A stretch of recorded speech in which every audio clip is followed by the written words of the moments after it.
अखिल भारतीय विश्व गायत्री परिवार शांति कुंज के तत्वाधान में 30 दिसंबर से 2 जनवरी तक परम पूज्य गुरुदेव पंडित श्रीराम शर्मा आचार्य एवं माता भगवती देवी शर्मा के सूक्ष्म संरक्षण में नबीनगर दीपनगर विद्यालय में 9 कुंडलीय गायत्री महायज्ञ एवं सत्संग का भव्य कलश शोभा यात्रा निकाली गई, जिसमें उचारों हम गायत्री माँ के बेटे तुम्हें जगाने आए हैं गाते हुए गायत्री माता परम पूज्य गुरुदेव और माता जी के जयकारों लगाते हुए यज्ञ स्थल डीबीएम विद्या मंदिर से प्रारंभ होकर दीपनगर पुल से होकर कलाली रोड से दीपनगर बाजार होते हुए मेधी बाईपास से होकर पुनः यज्ञ स्थल पर पहुंची। कलशधारी माता एवं बहनों को पहुंचते ही सभी की आरती मंगलवार गाकर स्वागत किया गया। कलश शोभा यात्रा का शुभारंभ शांति कुंज प्रतिनिधि के द्वारा मंगलवार गीत आओ सुहागन नारी के साथ सारिका देवी और सत्येंद्र कुमार के द्वारा किया गया। मुख्य अतिथि श्रीमती प्रज्ञा भारती महिला जिला अध्यक्ष भाजपा ने कहा कि भारत को जगत गुरु बनाना है तो यज्ञ को माध्यम बनाना होगा। छोटे मुखिया ने कहा कि विश्व में सनातन धर्म ही सभी धर्म का आधार है, इसकी वैज्ञानिक को हमें समझना है और लोगों को समझाना है। यज्ञ के माध्यम से लोगों के विचार में परिवर्तन कर उनके कर्म को बदलकर देवता बनाया जा सकता है। मुख्य अतिथि का स्वागत यज्ञ संयोजक कृष्ण देव जी एवं डीबीएम विद्या मंदिर के प्रधानाचार्य सुमन कुमारी ने संयुक्त रूप से किया। कलश शोभा का नेतृत्व वाल्मीकि जी, बालचंद जी, सुधीर जी, श्रीकांत जी एवं डीबीएम विद्या मंदिर के डायरेक्टर सुधीर कुमार ने संयुक्त रूप से किया। कलश शोभा यात्रा में महिला पुरुष कुल मिलाकर करीब 2000 लोगों ने भाग लिया, जिसमें मोहन, विवेक, दिनेश, सत्येंद्र, गुलशन, गुड्डू, रोहित, शोभिकांत, सुषमा देवी, पूनम, नेहा, प्रतिमा, ललिता, सविता मुख्य रूप में कार्य कर रही थी। गंगा का आवाहन होगा। माँ गंगा के आवाहन के लिए आप सभी के पास में हाथ में अक्षत है, उसको ले लेंगे। थोड़ा बढ़ा दीजिए दीदी, आप लोग लीजिए और सभी बाल्टी में डालेंगे, ठीक है? रुक जाइए, बोलेंगे तब, ऐसे नहीं है। 22 जनवरी को भव्य श्री राम जन्मभूमि का उद्घाटन देश के यशस्वी प्रधानमंत्री नरेंद्र मोदी द्वारा किया जा रहा है और उसकी अपने अपने घरों पर सभी लोग दीप का पर्व जरूर मनाइए। यशस्वी प्रधानमंत्री जी अयोध्या की भूमि जो वर्षों से गुलाम था, हमारे राम को जो है विधर्मियों ने हटा दिया था, लेकिन हमारे देश के प्रधानमंत्री जी की अनुकंपा है कि अयोध्या की भूमि पर पुनः श्री राम जी का स्थान बनाए हैं और उसका 22 जनवरी को उनकी स्थापना प्रतिमा का होने जा रहा है।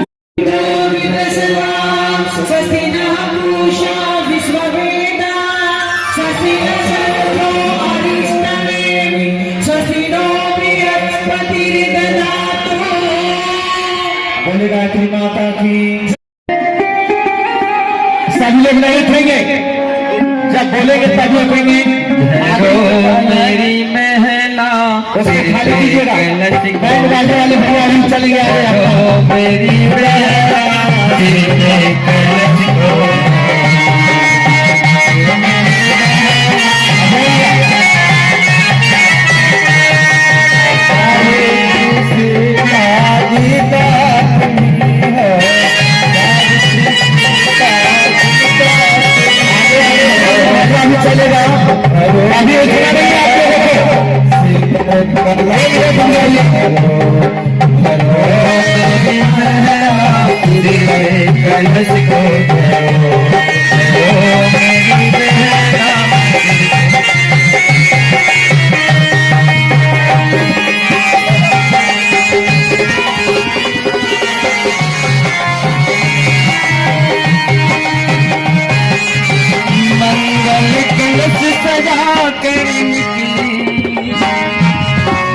की नारियां जाने की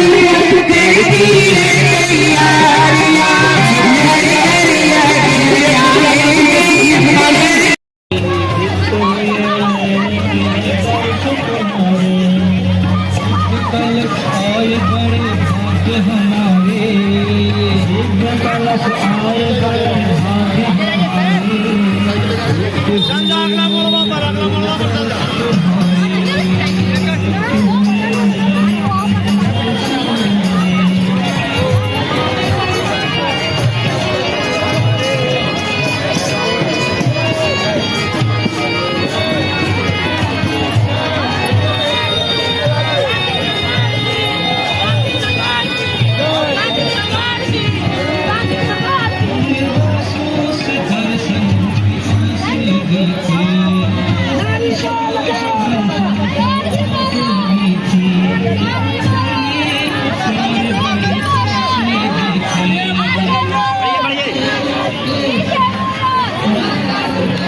बना लेने अब लपट डाल दिया व्हाट्सएप पर।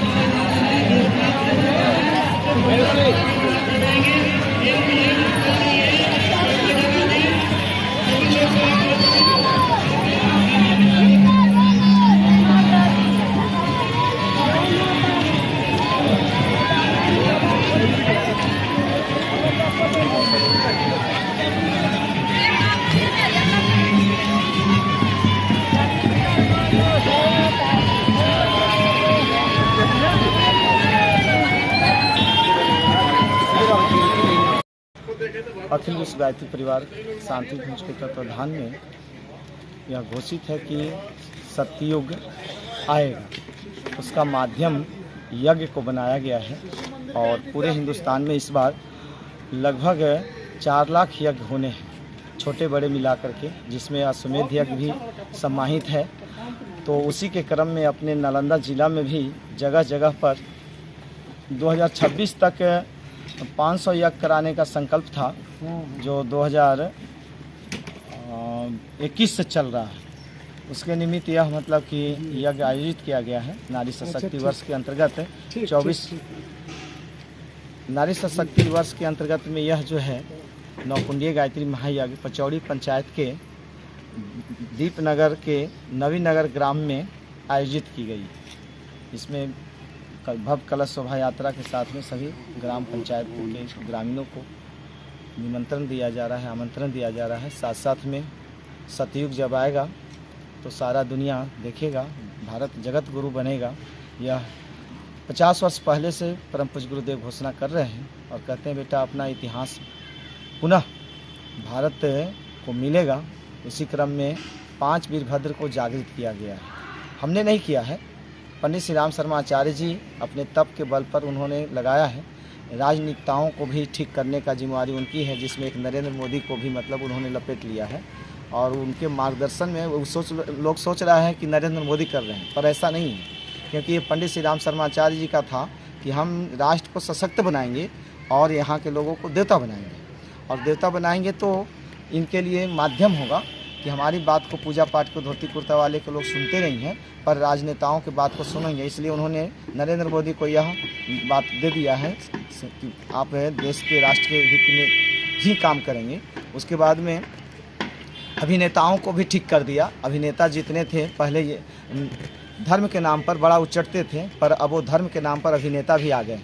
साहित्यकार बुरे साहित्य लिखते थे, पर अब उनमें भी बहुत सारी सही होने लगा है कि हमारे जो साहित्य थे जो विज्ञान से सम्मत था, उन सब साहित्यों को पुनः लेखन शुरू हो चुका है। साहित्यकार उसको मतलब कि आगे बढ़ाएंगे। पुरोहित को भी उन्होंने कहा कि ये बात नहीं चलेगी, आपको कर्म का फल सिद्धांत सही विवेचना करना पड़ेगा। हम किसी को ठग नहीं सकते हैं। धोती कुर्ता पूजा पाठ करा करके हम कहते हैं कि आप चाहे कुछ भी कर लो, कितना भी चोरी कर लो और दान करने से आपका कर्म बदल जाएगा, तो ऐसा नहीं होने वाला है। उसके लिए तो कर्म जो है विचार को बदल करके ठीक करना पड़ेगा। इसलिए पुरोहितों को उन्होंने कहा कि ठीक होना पड़ेगा और भारत जगत गुरु बनेगा तो उसका माध्यम यज्ञ भी होगा, क्योंकि एक साथ में यहाँ हजारों लोगों को विचारों को बदलने की बात कही गई है और वह विचार बदलेंगे तो सतयुग आएगी। हमारा भारत देश जो है हर क्षेत्र में जगत गुरु बनेगा। अभी तो केवल योग के क्षेत्र में बने हैं। हमारे यहाँ जितने भी मतलब कि सृष्टि में जो भी हलचलें दिखाई दे रही है, ये भारत की धरोहर थी और भारत की धरोहर को लोगों ने पेंटेड करा लिया, लोगों ने हथिया लिया और पुनः उसी को दे रहा है। जैसे अभी कुछ दिन पहले गौमूत्र को अमेरिका ने पेंटेड करा लिया। गाय हमारा हिंदुस्तान का गाय हमारे यहाँ का मतलब कि ये है ना, मिट्टी हमारी और सबका पेंटेड वो करा रहा है, तो नहीं होगा। इसके लिए परम पूज्य गुरुदेव ने कहा बेटा कि समय से आप लोग तो केवल बांगने का अर्थ है कि हम तो केवल नारे लगाते हैं हम बदलेंगे, युग बदलेगा, पर हमारे पीछे वाले जो पीढ़ी है वह विचारों के साथ में सतयुग लाने के लिए कर्म करेगा और तब जगत गुरु बनेगा। और ये ज़्यादा दिन नहीं, 10 साल के अंदर में सभी परिवर्तन हो जाएंगे और इसके लिए यह यज्ञ माध्यम बनेगा और इससे लोगों को सतयुग में अपने को देवत्व और देवता बनने का मौका मिलेगा। और गाँव में जो है, हमारा गाँव का देश था भारत और हर गांव तीर्थ कहलाता था, तीर्थ की स्थापना होगी। उसी निमित्त यह गायत्री महायज्ञ को किया जाए। क्या नाम है? मिथिलेश कुमार विद्यार्थी। ये कार्यक्रम 30 तारीख से लेकर के आज से शुरू हुआ है और 2 तारीख तक ये कार्यक्रम चलेंगे और ये पूरा दीपनगर का नगर भ्रमण कर, अभी कलश यात्रा निकली है, वो नगर भ्रमण कर 1.5-2 घंटे के अंदर में उनके बाद यहाँ पुनः यज्ञ स्थल पर वापस आएगी।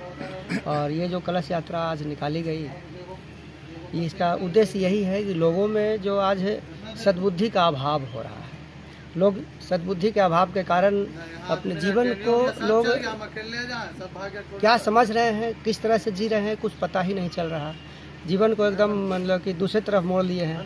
तो परम पूज्य गुरुदेव यज्ञ के माध्यम से उनके उद्देश्य को, उनके विचार को लोगों तक पहुंचाने के लिए जन जन तक पहुंचाया जा रहा है और यज्ञ को माध्यम बना करके गुरुदेव लोगों को विचार को बदलने का काम, अपने विचार को देने का काम कर रहे हैं। आज विचार के कारण ही लोग अपने रास्ते से भटक गए, लोग अपने जीवन को अस्त व्यस्त कर रहे हैं, बोलने का कुछ, बोल कुछ रहे हैं, खाने को कुछ, खा कुछ रहे हैं, करने को कुछ, कर कुछ रहे हैं, उनको पता ही नहीं हमें क्या करना है। कलश स्थापना के बाद क्या कार्यक्रम होगा? कलश स्थापना के बाद शाम में प्रवचन होगा, फिर कल देव पूजन होगा, विशेष देव पूजन होगा, फिर शाम में प्रवचन होगा, फिर परसों यज्ञ होंगे सुबह में, फिर शाम में यज्ञ प्रवचन होंगे और फिर 2 तारीख को यज्ञ करवा करके इस कार्यक्रम की पूर्णाहुति। कितने दिवसीय है? 4 दिवसीय कार्यक्रम है ये। क्या नाम लिखते हैं? श्रवण कुमार।